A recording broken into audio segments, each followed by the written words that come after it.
Meninas, Sejam bem-vindas. podem começar, fiquem à vontade, a palavra é de vocês. Consegui. Muito obrigada. Bom dia. Inicialmente, gostaríamos de agradecer pela oportunidade. Estamos muito honrados de participar desse congresso e hoje viemos apresentar o trabalho A Mediação Preventiva de Conflitos Empresariais, papel do mediador na formulação do acordo de sócios.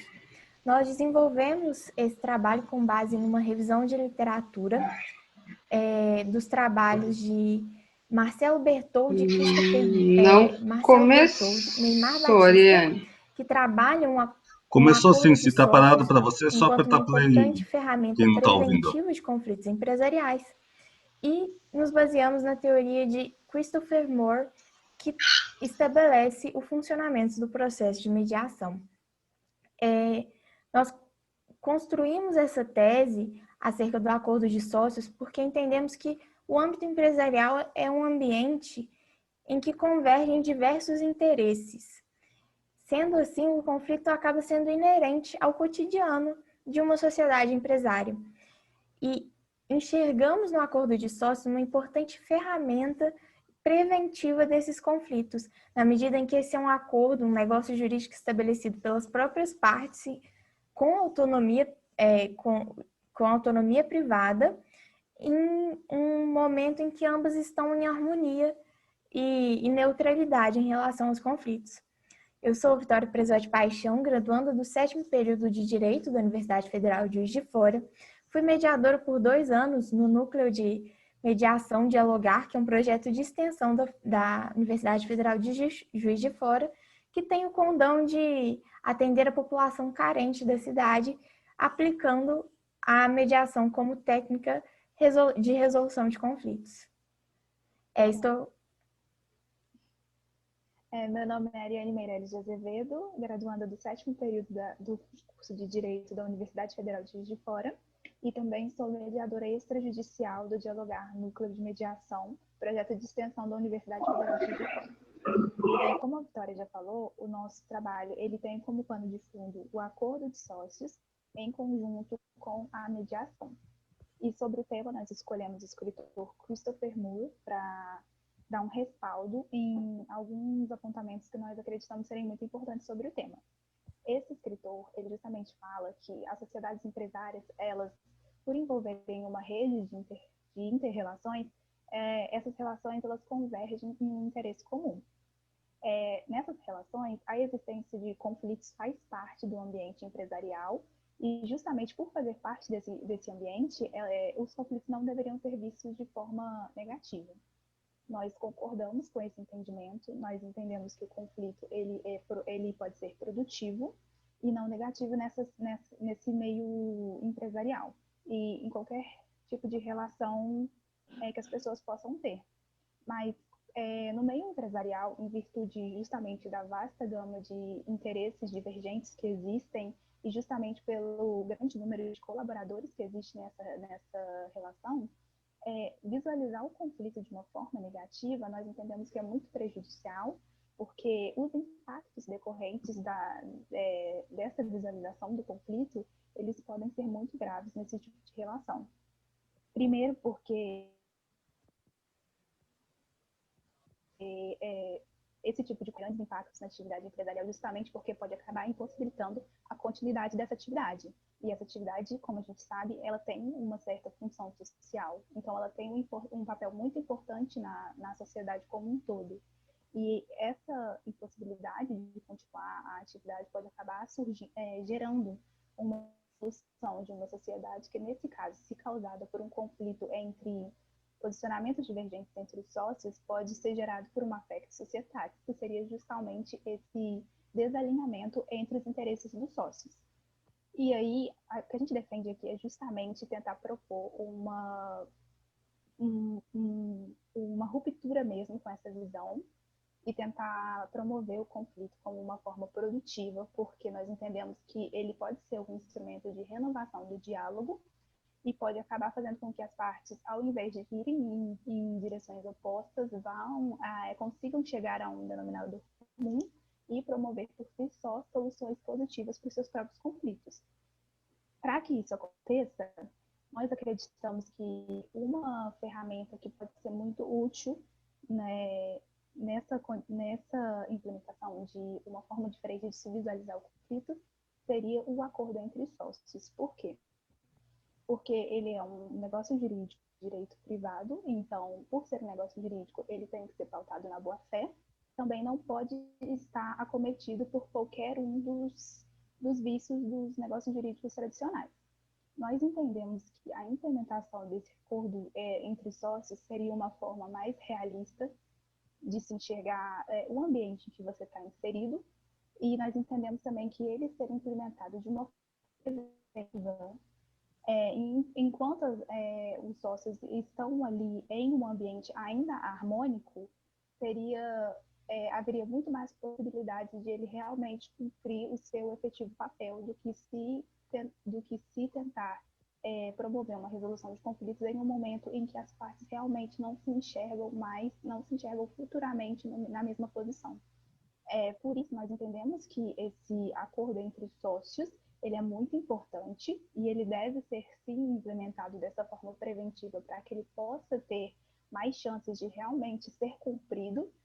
E justamente por dar essa importância tão grande a esse acordo, nós entendemos que ele deveria ser implementado por um profissional que seria um facilitador do diálogo. Esse facilitador do diálogo nós vemos aqui na figura do mediador, por ser justamente um profissional capacitado na resolução de conflitos e justamente por ser um profissional que entende e que tem metodologia específica para que se possa ter negociações efetivas. Esse acordo entre sócios, nós entendemos que construído em conjunto entre as partes e com o mediador, nós entendemos que ele possa realmente, dessa forma, ser feito dessa forma, cumprir o seu objetivo, o seu fim, que seria realmente conseguir realinhar esses posicionamentos divergentes e também estabelecer uma cooperação mútua entre as partes que poderiam futuramente não estar mais se enxergando de forma cooperativa e de forma igualitária. Bom, desse modo nós partimos da premissa, que hoje já é muito aceita, de que o acordo de sócios é uma importante ferramenta preventiva de conflitos empresariais e propomos que esse acordo seja realizado por um mediador enquanto facilitador do diálogo. Nós entendemos que a mediação, as técnicas de mediação são muito importantes nesse caso, tendo em vista que normalmente a relação empresarial é uma relação contínua e duradoura. Sendo assim, o diálogo entre as partes e esse alinhamento de interesses é muito importante na construção de um affect societatis, na manutenção da atividade empresária. O papel do mediador na negociação de um acordo de sócios é justamente atuar como um terceiro imparcial e facilitador do diálogo, que auxilie nesse diálogo de diversos interesses que ali estão presentes. Ele vai auxiliar as partes na geração de opções, de forma que as partes, com autonomia privada e empoderadas, consigam trazer à negociação soluções criativas para futuros conflitos que possam surgir. E nesses futuros conflitos, nós aqui podemos elencar questões como licença maternidade, questões como entrada de novos sócios ou saída de sócios que já estão presentes na sociedade empresária. Podem também ser discutidas questões como férias, divisão de responsabilidade entre os sócios. Todas essas questões são passíveis de serem discutidas em um momento de harmonia, de neutralidade desses sócios em relação aos conflitos. E como esse acordo ele é estabelecido na autonomia privada, é estabelecido pelas próprias partes, ele terá chances muito maiores de ser cumprido no futuro. Sendo assim, o papel do mediador vai ser deslocar essas partes de uma posição para que elas consigam realmente atingir os reais interesses e alinhar esses interesses dentro de uma sociedade empresária e, ao final, realizar um teste de realidade em cima daquele acordo que foi produzido. Esse teste de realidade ele é muito importante na medida em que tem um condão de aferir se aquela convenção, ela vai ter condições de ser cumprida no futuro e não vai ser utilizada como uma ferramenta de gerar novos conflitos. Nesse teste de realidade, o mediador vai conferir com as partes se todas as convenções são possíveis e estão de acordo com os reais interesses de cada uma.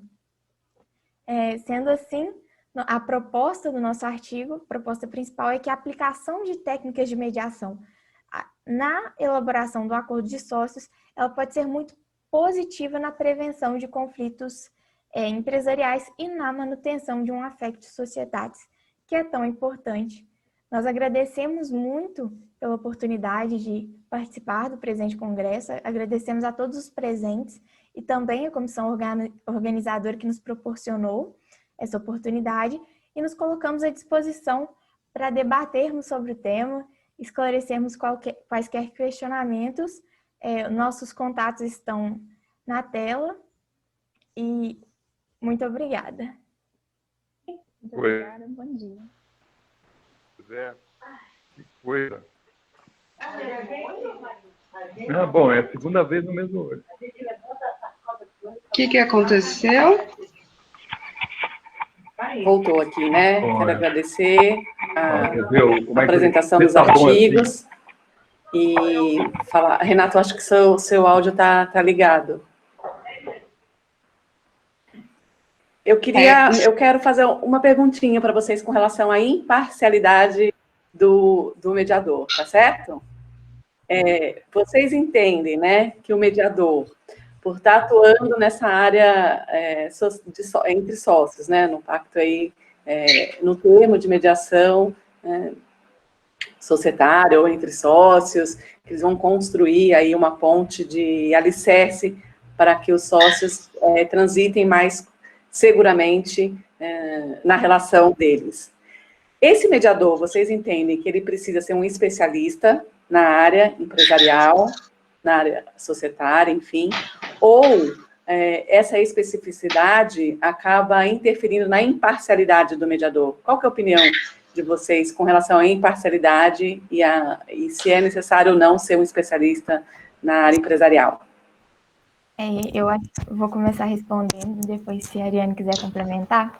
Okay. Eu até prefiro o termo multiparcialidade, ao invés de imparcialidade, porque o mediador ele está ali para auxiliar na convergência dos diversos interesses, né? Eu acredito que no meio empresarial, para ter condições de gerar um acordo que vai ter condições de ser cumprido, que vai estar de acordo com toda a legislação, um mínimo contato com a área empresarial, eu acho que seria muito positivo, não que seria necessário, mas que poderia trazer questões muito positivas para negociações, principalmente quando for ser realizado esse teste de realidade ao final. Eu acredito que alguém com maior ciência, maior habilidade na área, vai ter mais condições de aplicar esse teste de realidade. Eu concordo com a Victória. Eu acho que é necessário pelo menos um conhecimento mínimo sobre o assunto, porque eu acho que pode acabar ajudando também o mediador a conseguir entender realmente quais são os interesses dos envolvidos, do que se ele realmente não tiver nenhum conhecimento, o que se passa por trás do porquê, às vezes, a pessoa está relutante em sair de uma posição para outra. Então, eu acho que quando o mediador tem um certo conhecimento sobre isso, ele vai conseguir utilizar as melhores técnicas para chegar a um resultado. Sim, inclusive, na nossa pesquisa, nós lemos um pouco sobre questões de que o mediador, para atuar, poderia ser alguém da própria empresa, alguém que já está na própria empresa, já é um colaborador, e aí desenvolve técnicas de mediação, se aprofunda nessa área e pode atuar na elaboração desse acordo de sócio. Eu concordo com vocês, eu agradeço a resposta, Vitória, Ariane, gratidão por vocês estarem aqui e por abrilhantarem esse evento. Muito obrigada. E quem tiver mais perguntas, então, amanhã vai estar no YouTube e, por favor, se vocês puderem acompanhar amanhã para poder estar dando mais respostas para as pessoas, nós agradecemos. Tá bom? E agora, para fazer a apresentação, nós vamos ter o Alex Aiezama e a Esmeralda Rodrigues, falando sobre a mediação em Bolívia e sua necessidade de reconhecimento normativo, uma abordagem hacia a incorporação de uso de las tecnologias de la información. Por favor, Alex e Esmeralda, a palavra é de vocês. Alex, está aí, Esmeralda? Muy buenos días, estimada doctora Fernanda, estimadas participantes.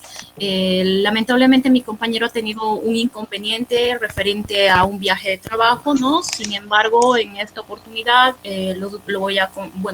lo vamos a representar, ¿no? Y vamos a abordar un poco referente al artículo que hemos escrito, ¿no? Então, você vai fazer a apresentação, Esmeralda? Exactamente, doctora. Fique à vontade, viu? Perfecto. No, cuando hablamos del uso de los métodos no adversariales dentro de lo que es la historia boliviana, ¿no?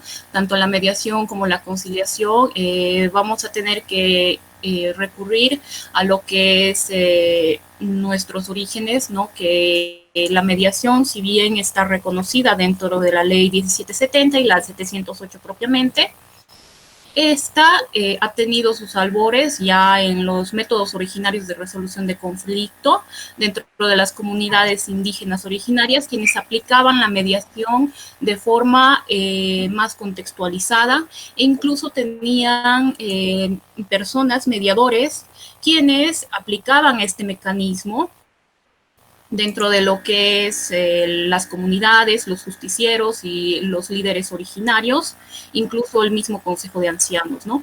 Este reconocimiento es tan importante debido a que si bien la ley 708 y su antecesora la 1770 nos va a mencionar qué es la mediación, propiamente no nos indica cuál es el procedimiento y si bien es un método flexible, no quiere decir de que carezca de un paradigma y un proceso institucional que ha sido desarrollado por los tratadistas y los entendidos en el tema, que pues a lo largo del tiempo han establecido incluso un lineamiento por el cual los mediadores pueden ejercer esta función. Si bien reconocemos tanto la conciliación y el arbitraje e incluso implantamos diferentes fases y etapas para estos mecanismos, no procede de la misma forma con la mediación. Y es muy importante debido a que en Bolivia tenemos un índice alto de conflictividad.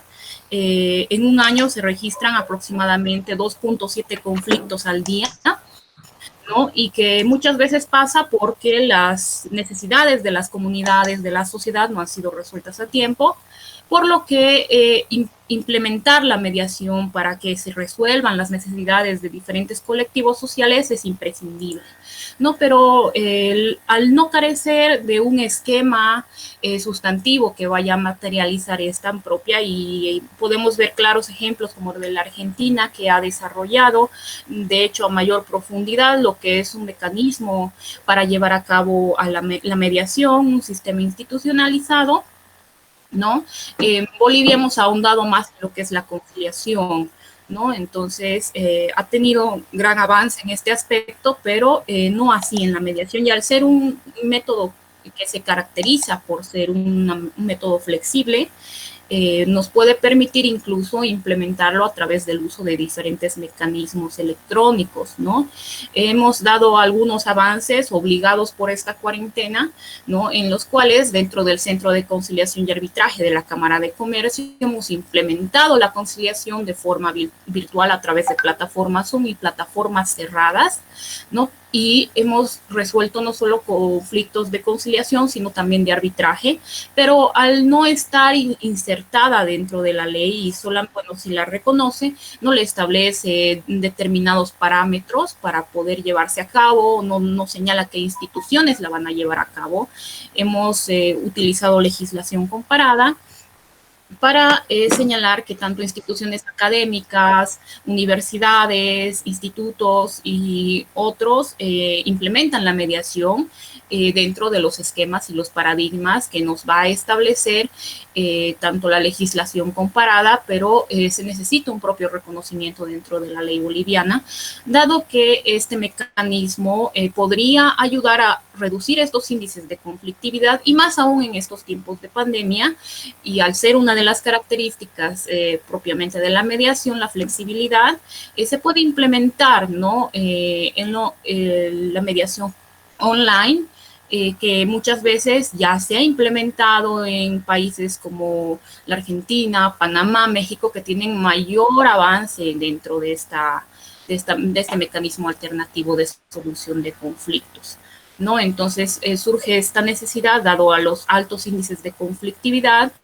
y lamentablemente no existe un esquema que establece cuál es el procedimiento que tiene que seguir el mediador, no cuáles son las etapas que va a seguir el mediador como tercero neutral habilitado para resolver el conflicto, y cuáles van a ser las instituciones que pueden llevar a cabo esta mediación, ¿no? No regula la mediación, lamentablemente, y nace de una imperativa necesidad de poder trabajar dentro de este mecanismo, estableciendo los parámetros de un inicio, de un parafraseo, de una situación del conflicto, de un núcleo y posteriormente de un cierre, ¿no? Entonces, al realizar el trabajo con mi compañero, hemos visto que se necesita avanzar en la tipificación de la mediación y establecer tanto el inicio como el final y cuáles son los parámetros que puedan seguir los mediadores dentro del Estado boliviano, ¿no? Así como lo hemos hecho con la conciliación, se ha dado grandes avances, pero ha sido por el trabajo de diferentes instituciones académicas que a lo largo del tiempo pues han implementado este método alternativo de solución de conflictos, ¿no? Y así también, pues, lograr que se establezcan los parámetros, ¿no? Y pues destacamos que es ineludible el aporte que las comunidades indígenas y el reconocimiento de este aporte, ¿no? Dentro de la elaboración de estos mecanismos, dado que ellos implementan con mayor fuerza la mediación dentro de sus comunidades, dentro de sus provincias y sectores, ¿no? Si vamos a ver la historia, pues podemos ver que ya con la 708 se van a modificar algunos aspectos y principios, ¿no? Pero sin embargo, se trabaja más dentro de lo que es la conciliación y el arbitraje. Hay centros en Bolivia como la CAINCO en Santa Cruz que también implementan conciliación virtual, pero no cuentan propiamente con un sistema de regulación de lo que es la mediación. En el Centro de Conciliación y Arbitraje de la Cámara de Comercio de Cochabamba se implementa a través de un proyecto de responsabilidad social empresarial para implementar la mediación en unidades educativas, instituciones académicas, donde se forman mediadores, siempre dentro de este parámetro un tanto académico, para que tanto de forma sustantiva y adjetiva pueda verse materializada el uso de la mediación, ¿no? Bueno, a diferencia de la conciliación, ¿no? Existen determinados parámetros, y si bien es un poco más flexible, la mediación no implica que no tenga que tener un procedimiento reconocido. Cuando tenemos conflictos sociales de carácter un tanto contencioso, muchas veces no son resueltos a tiempo, dado que cuando se implementa la mediación a través ya sea de la iglesia, de las defensorías, ¿no? Incluso de las mismas instituciones como la gobernación y la alcaldía del ente regional, no se implementa de forma adecuada o no salen completamente satisfechas las partes, ¿no? Cuando se ingresa dentro de este proceso de mediación, y es muchas veces porque se aplica la mediación de forma empírica, y esto nace porque no se encuentra institucionalizada dentro de la ley, y así bien no le establecen los parámetros y los esquemas que debe seguir un mediador para poder llevar a cabo una adecuada sesión de mediación, ¿no?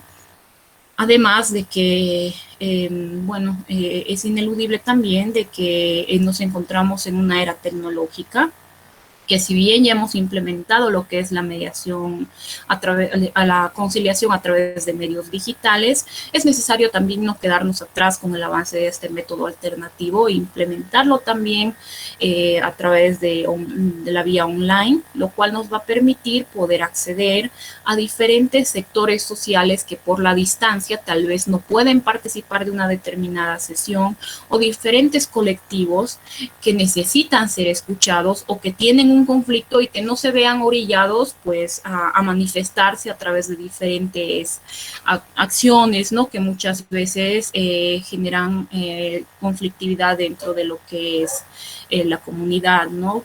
Podemos ver, por ejemplo, el caso de Panamá, que en el artículo 55 de su decreto ley establece cómo se debe usar la mediación, ¿no? Establece las características que ésta tiene, y también la legislación de Nicaragua en la Dirección de Resolución Alternativa de Conflictos, en la DIRAC, y la Corte Suprema de Justicia del Poder Judicial de Nicaragua establecen también en su ley 540 el uso de la mediación, ¿no? Y cuáles son los esquemas que estos deben seguir, ¿no? Claro ejemplo también podemos ver que la Argentina ha hecho grandes avances en implementar la mediación vía online.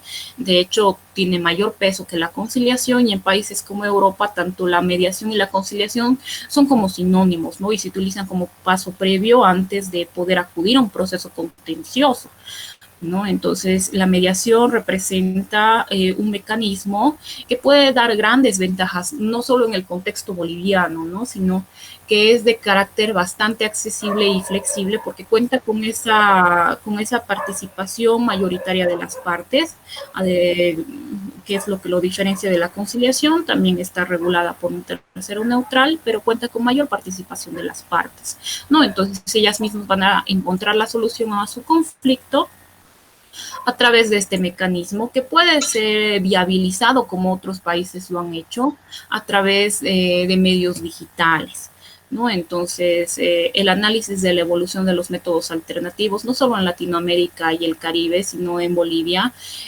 han surgido ya desde una contextualización sistemática de la norma y su función, y la implementación de la cultura androcéntrica que se implanta en el contexto boliviano, ¿no? Entonces nos vemos en la necesidad de poder, si bien incluir este mecanismo con una regularización y un esquema un poco más amplio, para que aquella persona que quiere implementar la mediación pueda hacerlo dentro de los parámetros adecuados para encontrar una solución satisfactoria dentro de los esquemas que nos puede establecer la norma, ¿no? Para implementar la mediación. Esmeralda, posso fazer uma pergunta? Claro. Na Bolívia, vocês usam a mediação em todas as áreas? É uma norma para todas as áreas que vocês... ¿Cómo funciona? En realidad, nosotros hemos planteado que pueda ser implementada conforme nos establece la ley, ¿no? Porque hay algunos aspectos y algunas materias que no entran dentro ni de la conciliación ni de la mediación, ¿no? Entonces, lo que nosotros esperamos es que pueda ser implementado en el área civil, en el área comercial, ¿no? E incluso con conflictos un poco más locales, aquellos también que estén dentro de la competencia que establece la 708, ¿no? Que se dirige tanto en el área familiar, civil, comercial, y dentro del área civil ya podemos ver incluso temas de construcción, seguros, ¿no? Que es algo que nos permite la ley, ¿no? Por ejemplo, en materia laboral no podríamos implementar este mecanismo, dado que está regulado por otra institución muy aparte, ¿no? Entonces, no podríamos implementar este mecanismo de tanto de la mediación como la conciliación, incluso el arbitraje, porque lo regula el Ministerio de Justicia, por ejemplo, ¿no? Bueno, lo regula el Ministerio de Trabajo, por ejemplo, ¿no? Entonces, estarían dentro del parámetro de lo que establece la 708 dentro de las materias de competencia. Entendi. Obrigada. Mais alguma coisa que a doutora queira expor?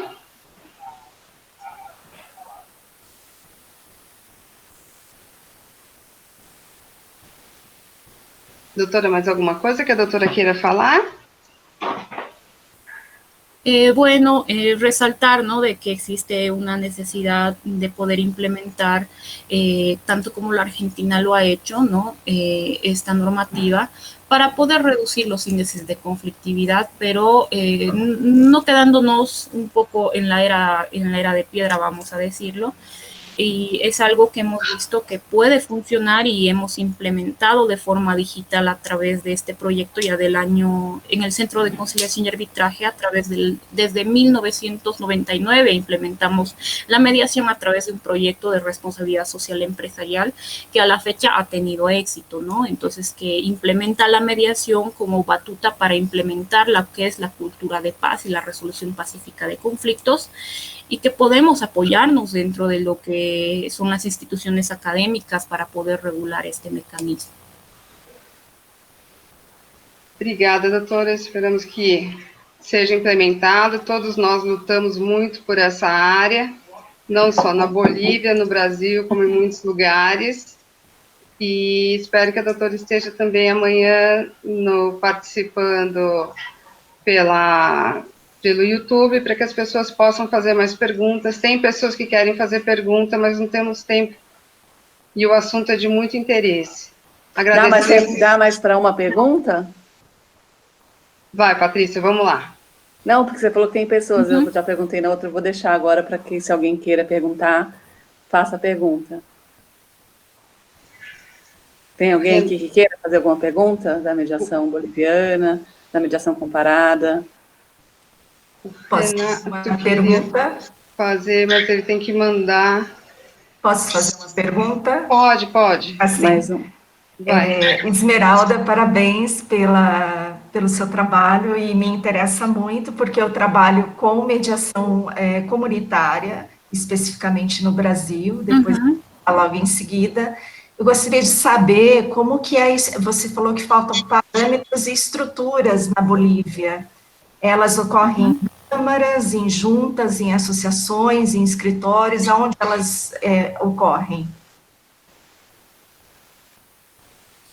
Bueno, en realidad, bueno, como Centro de Conciliación y Arbitraje, hemos constituido una plataforma y una red de acceso a la justicia de diferentes instituciones, ¿no?, que trabajan tanto con la mediación, con la conciliación y con el arbitraje, justamente con esa institución, ¿no?, de utilizar estos métodos alternativos de solución de conflicto para que las personas puedan tener acceso a la justicia, pero no solo con esta intención, ¿no?, sino de implementar lo que es la cultura de paz y la solución pacífica de conflictos a través de estos mecanismos.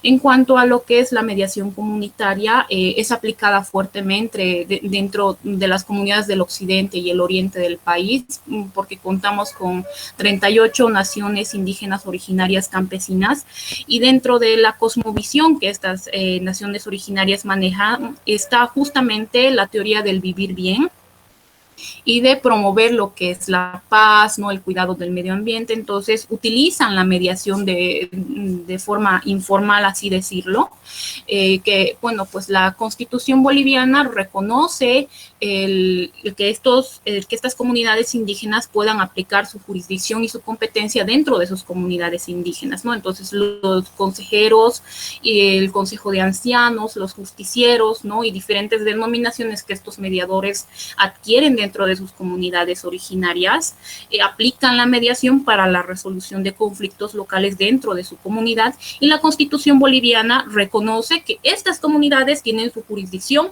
y su competencia propiamente y pueden aplicar estos y porque es mediación lo que hacen, ¿no? Incluso la negociación pueden aplicarlo dentro de su jurisdicción con pleno reconocimiento, ¿no? Entonces es algo que ellos ya aplican incluso mucho antes de que se constituya la 708 y la 1770, que son las leyes que en Bolivia regulan el uso de la conciliación, del arbitraje, y que pues sí mencionan que es la negociación y la mediación, pero no ahondan más, ¿no? Ellos ya han aplicado durante años este mecanismo, pero con la promulgación de la Constitución en año 2009 les da jurisdicción y competencia a estas comunidades indígenas originarias, muy aparte de la que tienen los jueces en el área civil, comercial, en el área familiar.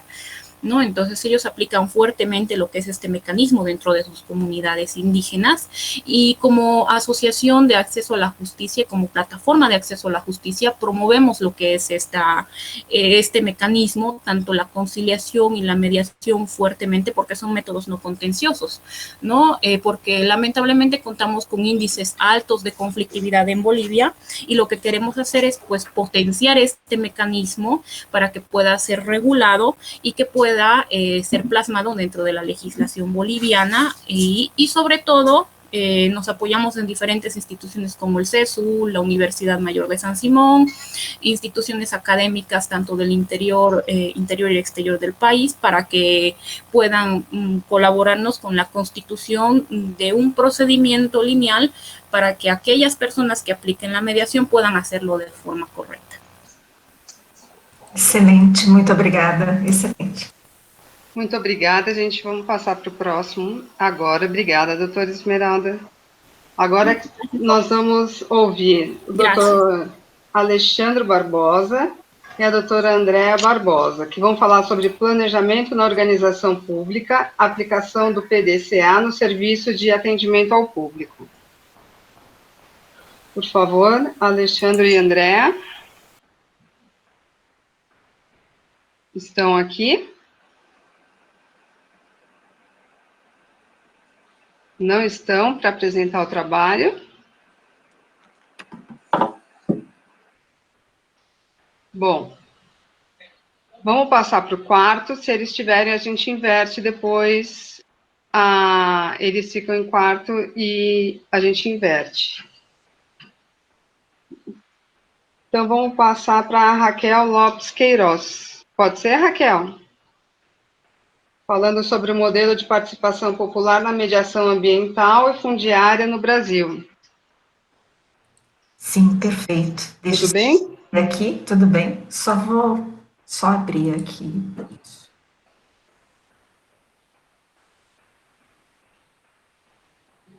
Compartilhando para vocês aí. Compartilhando a tela. Tá sim. Sim, compartilhando. Está partilhado, estamos vendo. É que eu não apareço para vocês. Não, estamos vendo sim. Estou vendo sim a tela. Sim, ótimo. Muito prazer, agradeço a oportunidade de apresentar um pedacinho lá da proposta da tese de doutorado. Eu sou Raquel Lopes Queiroz Chacur, atuo na área de mediação já desde 1900, até anterior à Lei de Juizados Especiais Cíveis, desde da década de 90, e a proposta da tese, uma das propostas da tese, uma parte, foi estabelecer soluções de conflitos fundiários e ambientais dentro do Poder Judiciário e também na esfera administrativa. Então, aqui nós trazemos alguns modelos de participação popular na mediação ambiental e fundiária no Brasil. Então, essa tese, ela teve como proposta apresentar esse modelo de solução testado e aplicado na comarca de São Carlos. Lá faziam parte os órgãos do Poder Judiciário, Executivo, e envolvido também a Prefeitura e também a Defensoria Pública. A projeção disso se deu à alta conflituosidade dentro das cidades brasileiras, ao se tratar de problemas ambientais e fundiários no Brasil. A cidade de São Carlos, ela foi adotada porque eu fiz na Universidade Federal de São Carlos o doutoramento, mas, na realidade, nós podemos aplicar esse modelo, testá-los em vários municípios brasileiros, e depois a gente pode trocar também ideias com propostas no exterior. A formulação do problema, qual foi, então? Como se dava a participação popular na mediação ambiental e fundiária no sistema legal jurídico brasileiro? Isso é colocado de uma forma muito linear, muito superficial dentro da legislação. Então, nós trouxemos justamente esses parâmetros, por isso da pergunta à colega Esmeralda, nós trouxemos justamente esses parâmetros e uma estruturação, tanto estrutura formal de órgãos e câmaras ou conselhos, ou juntas, assim como parâmetros de participação social dentro da mediação ambiental e fundiária. Trouxemos uma vasta revisão de literatura que estará no artigo a ser publicado, e a metodologia aqui, no caso, em tese, eu trouxe uma revisão de literatura meramente, e lá na tese estão os dados empíricos, de um caráter mais aprofundado. As hipóteses inferidas é que lá, de fato, há um aumento de conflitos ambientais e fundiários, o que se perpetua em todo o Brasil e também, como nós vemos, no exterior, porque fiz o estágio doutoral na Universidade de Coimbra, em Portugal, tive uma experiência lá de 8 meses, e lá nós verificamos que havia um mapeamento de conflituosidade ambiental e fundiária também na Europa, apesar dos europeus dizerem em alguns momentos dentro da área de direito administrativo que não existem conflitos ambientais e fundiários na Europa, mas eles existem. Só que lá é uma visão diferente do plano fático e contextual.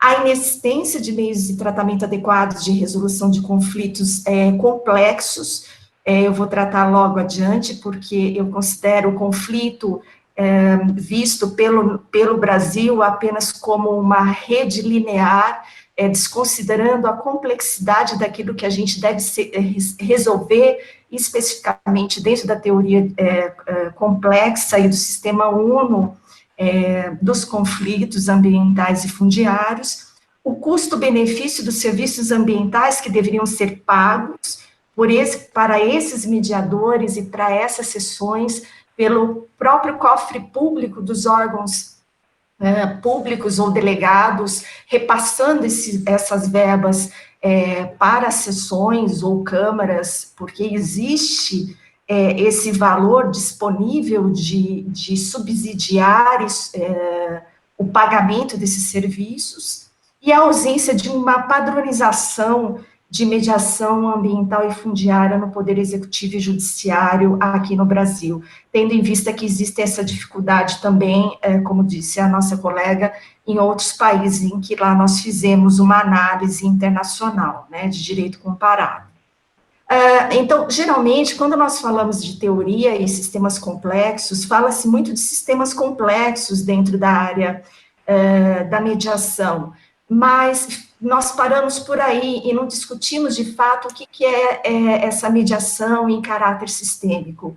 E daí eu trago vários desenhos e vários diagramas discutindo o que é essa interconexão de sistemas ou microsistemas complexos dentro de uma unidade em que o eixo principal é o ser humano, e o conflito ele é apenas um destaque que deve ser resolvido dentro de toda essa complexidade. Na sequência, eu rebato com todo cuidado, mas eu rebato a teoria de conflitos utilizado aqui no Brasil, em que ele considera o conflito como redes lineares, em que há uma subsunção do fato à norma, e para que essa decisão nada mais seja do que meras declarações em ações ambientais e fundiárias. Isso daí é muito complicado na área ambiental e fundiária e na mediação, porque são decisões declaratórias que não resolvem os problemas. E daí trago que, para a resolução dos problemas fundiários e ambientais na esfera judicial administrativa, nós primeiro devemos destacar os fatos, resolver os fatos, como disse a colega, isso é muito comum dentro de uma mediação ambiental, dentro de uma mediação prévia, dentro das audiências públicas, para depois, talvez, levar isso como última instância à judicialização. Nós falamos tanto em desjudicialização, mas talvez nós precisemos reavaliar essa não judicialização e como tratar esse fato e depois o conflito ambiental e urbanístico e fundiário. Aqui, os senhores já são da área, bem conhecem, só para destacar um quadrinho, dentro da mediação ambiental e da mediação administrativa, crio também a fundiária ambiental, nós sempre temos as formas de participação popular. Um destaque que eu faço é a necessidade de alteração da lei de mediação e do Código de Processo Civil, em que incluam a obrigatoriedade da forma de participação popular como as audiências públicas obrigatórias em todos os ritos que forem abordados sobre conflitos ambientais, fundiários e urbanísticos no Brasil. Na sequência, essa rede complexa traz a possibilidade de tratamentos de mediação dentro da esfera judicial ou dentro da esfera extrajudicial, destacando aí a criação da mediação fundiária como uma figura autônoma da mediação ambiental, a trato de forma diversa. Depois os senhores, a gente pode falar sobre isso. E trago também os parâmetros e as metodologias e instrumentos utilizados para essa mediação comunitária, com a participação da sociedade civil, da polícia militar, dos assistentes sociais, das entidades reguladoras, de representantes do Estado, e isso vem tudo desenhado dentro da tese da proposta. Tanto para que haja essa ruptura e esse novo contexto no Brasil, nós precisamos também alterar internamente, e como meus dados foram judiciais, e dentro também do Ministério Público Estadual de São Paulo, notou-se uma necessidade de reformulação da controladoria interna e do sistema informatizado do Tribunal de Justiça do Estado de São Paulo, para que hajam órgãos especiais, câmaras especiais e reavaliação do sistema de informação e comunicação para categorizar e tratar melhor esses conflitos ambientais e fundiários, uma vez que essas categorias até hoje não existem. Eu levantei mais de 5.000 dados somente em uma comarca e tive que criar as categorias para conseguir chegar aos resultados dentro do Poder Judiciário. Juntamente, tratar, isso já existe, esse movimento, de uma forma descentralizada, com um vínculo, né, uma força vinculativa das sentenças e dos acordos do Poder Judiciário, com informações diretas, com força vinculativa junto aos cartórios de registros de imóveis. Essa força vinculativa foi uma proposta conversada na Universidade de Coimbra, em que lá também eles têm esse problema em Portugal, e também na Alemanha, em outros países, e isso, por uma boa nova, eu já obtive a informação que um juiz de Minas Gerais utilizou dessa proposta que foi defendida em junho, agora de 2020, essa força vinculativa com informações e efeitos administrativos direto ao cartório de registros de imóveis, concedendo a legitimação possessória ou legitimação fundiária aos legitimados. Aqui trago todo um processamento administrativo da regularização fundiária, que não é o caso, mas isso são os parâmetros que podem ser utilizados na via administrativa ou na via judicial pelo próprio mediador.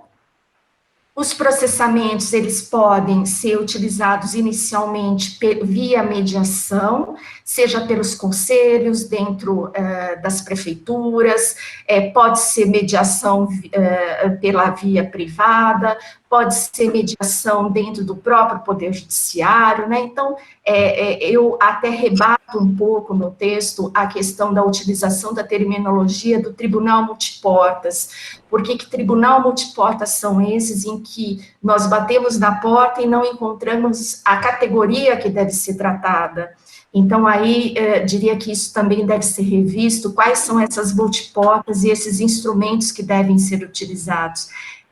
Não instrumento na mediação, os instrumentos técnicos, como na área, para dar um exemplo, na área ambiental e na área urbanística, é pouquíssimo utilizado os instrumentos de engenharia civil, os instrumentos de gestão ambiental dentro da mediação.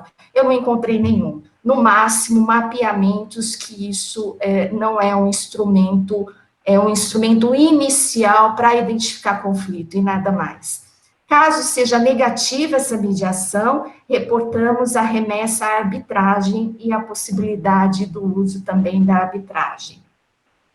Logo adiante, então, são as possibilidades na esfera administrativa, talvez de por via direta, se possível, prefeitura encaminhando a demanda diretamente para averbar essa legitimação possessória fundiária junto aos cartórios de registro de imóveis. Ou então, caso isso não seja possível, aí sim, a necessidade da participação popular, toda a contextualização da forma de participação popular e os efeitos disso na via mútua entre prefeitura, judiciário, poder executivo e sociedade. As formas de participação, isso já estou chegando logo na temática e no final. As formas de participação foi de uma experiência na Faculdade de Ciências e Tecnologia de Lisboa, em que lá existe uma equipe, um grupo de pesquisadores que tratam especificamente sobre solução e resolução de conflitos. Eu também separo solução e resolução de conflitos ambientais e fundiários e sociais. Então, lá eles têm no Margov, que é um programa que já findou, ele está já em outras etapas, eles trazem um nível de possibilidade de aplicação da participação popular. Eu adaptei, então eu trago uma nova grade e um grau de participação. Ela pode se iniciar por entrevistas individuais. Nesse caso, precisa passar por comitês de éticas, pelos comitês de éticas das associações locais, porque nós temos um problema de proteção de confidencialidade. Isso é muito discutido na nossa área em relação à confidencialidade. Naquilo que for público, eu já diria aí, já no segundo grau, os encontros, a confidencialidade seria quase total, porque existem interesses públicos que não devem ficar restritos somente às partes. Então, aí eu coloco a gestão de confidencialidade num diálogo com a comunidade, e ela é quase restrita, mas não existe essa confidencialidade total.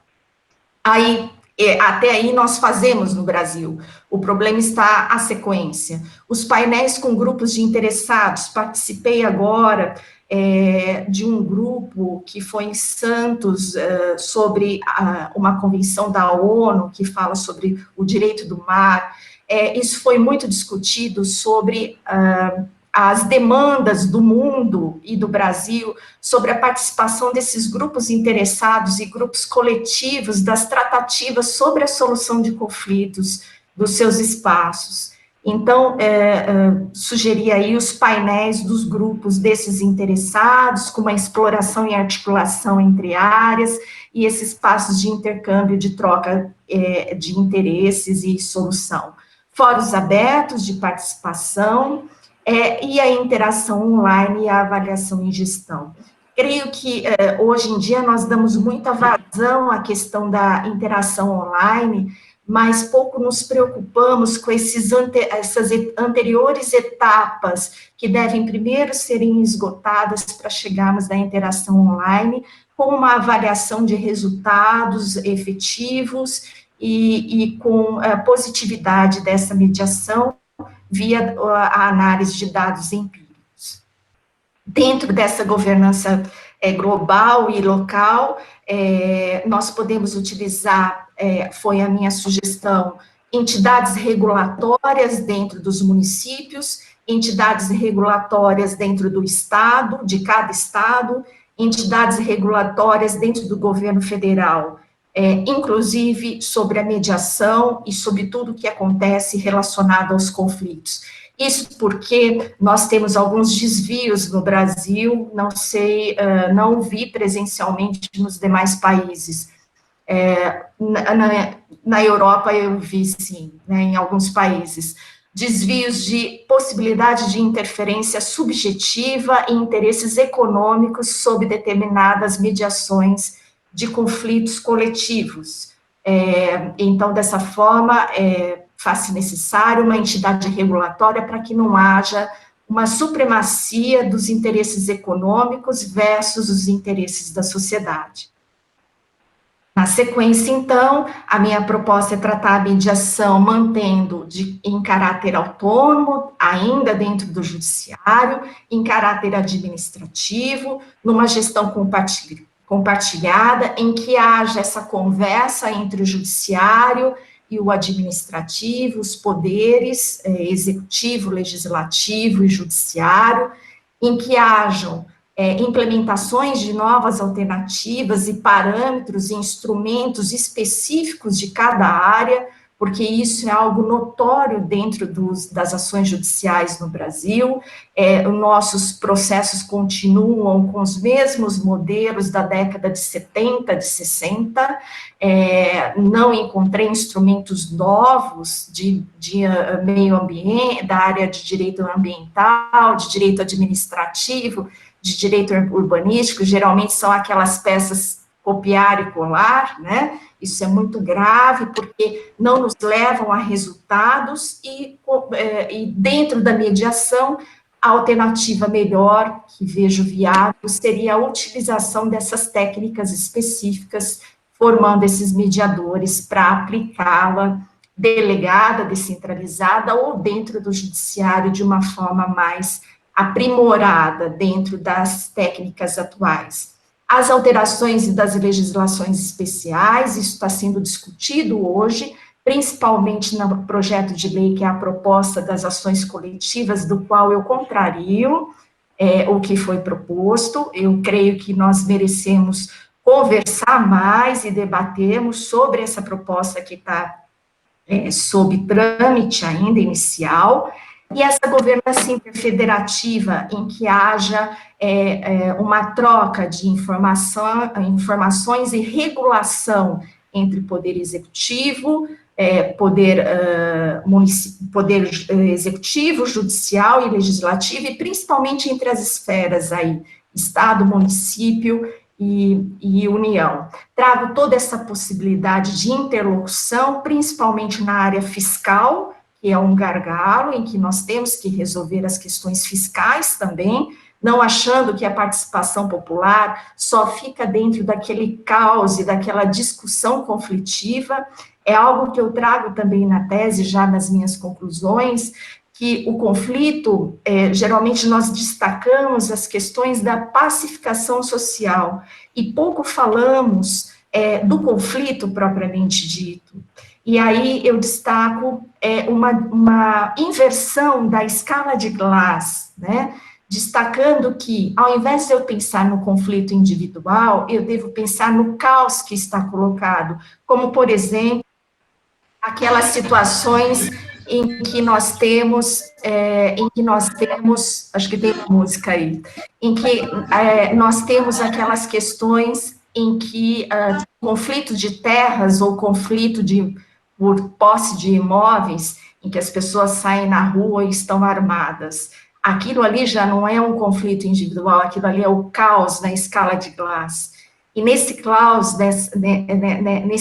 nós devemos inverter e tratar de uma forma, de fato, diferenciada, mediada, interlocução, com comunicação, com prévia estrutura e regulação da nossa mediação ambiental e fundiária urbanística. Muito obrigada, agradeço a possibilidade da participação, e espero, assim, não fui tão aprofundada naquilo que nós escrevemos, mais de 800 páginas, mas eu vejo, assim, uma possibilidade. Já escutei na Universidade Federal de São Paulo, na Universidade de São Carlos, na USP, que tomara que isso seja aplicado no Brasil, mas eu preciso de vocês, né, e para que a gente consiga testar essas possibilidades. Muito obrigada pela oportunidade, é a primeira vez que eu apresento a proposta do modelo aqui no Brasil, eu agradeço. Eu queria apresentar isso para um grupo como o de vocês. Muito obrigada. Obrigada, doutora, foi uma excelente apresentação, obrigada por ter nos escolhido para apresentar, foi muito bem-vindo, e amanhã vai estar no YouTube, e as pessoas vão poder fazer perguntas, e o Alexandre e a Andréa Barbosa não apareceram, né, e então eu agradeço a todos pela pelas apresentações, foram realmente fantásticas. Agradeço aos nossos ouvintes. E então vamos continuar com o nosso congresso, né? Que agora das 11 até a 1 vai ter mesa de mediação empresarial, o impacto da crise pandêmica na mediação empresarial. E vou seguir com a Patrícia, a Andréia e a Silvia a partir de agora. Raquel, eu posso... Parabéns, foi muito aprofundado, sim. Eu acho que eu vou perguntar para a Andréia o tempo aí, mas eu só gostaria que você falasse um pouquinho, que para mim eu não consegui pegar bem, sobre a questão da confidencialidade nos conflitos. Não sei, Andréia, você acha que tudo bem de eu falar só um pouquinho sobre isso? Posso? Eu falarei rápido, isso é muito discutido, né, sobre a possibilidade ou não de se manter a confidencialidade. Geralmente essas discussões em WhatsApp eu tenho até evitado, porque nós ficamos numa superficialidade e somos mal entendidos. Eu imaginei, por isso que eu pedi para você falar um pouquinho mais. Nessa questão da confidencialidade, né, na minha opinião, nós temos questões de cunho de interesse público. Então, eu separo aquilo que for transacionado, que for negociado, isso seria dentro de uma confidencialidade total. Então, aí o mediador, ele se preservaria a possibilidade de negociação e transação, né, que não seria mediação, dentro da confidencialidade. Naquilo que for interesse público, não considero isso dentro de grau de confidencialidade, né? No máximo, aí, o que poderia ocorrer são aquelas hipóteses de interesse de defesa e segurança da nação. Hoje em dia, eu sou pesquisadora da Escola da Marinha, nós sabemos que existem situações, principalmente na área ambiental e fundiária, que merecem níveis de confidencialidade por uma questão de segurança e defesa. Então, num primeiro momento, talvez, um trabalho num grupo mais restrito, daquele quase total, e depois levar isso a público. Mas a gente tem que tratar isso de uma forma muito articulada, para que não haja nenhuma conotação de segredo, porque é interesse público, isso me preocupa, né? E, por outro lado, também deixar totalmente confidencial, porque eu sou povo e também quero saber do que está sendo resolvido, né? Eu sei que existem colegas que são contrários a esse posicionamento, mas, para mim, questões públicas não devem ser totalmente confidenciais, exceto nas hipóteses de segurança e defesa em caráter urgente, que está apreciado pela Constituição Federal do Brasil. Muito obrigada.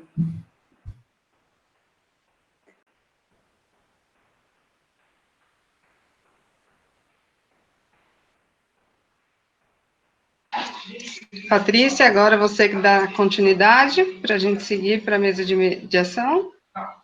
Sim, agora a gente vai entrar para um outro link, a gente vai lá para a mesa de mediação aguardar os nossos palestrantes. Eu quero aqui já deixar os nossos agradecimentos aqui, em nome de Fernanda, Silvia, da Andréia, da comissão, as pessoas que apresentaram os artigos aqui, enriqueceu muito nossa manhã, enriqueceu nosso conhecimento, não tem como a gente deixar de apreciar, né, esse mundo que a gente vivencia todos os dias, com tantas informações inovadoras, inéditas, assuntos que a gente não conhece, não aborda, não adianta. Foi a minha primeira pergunta lá, na questão de, você acha que tem que ser especialista?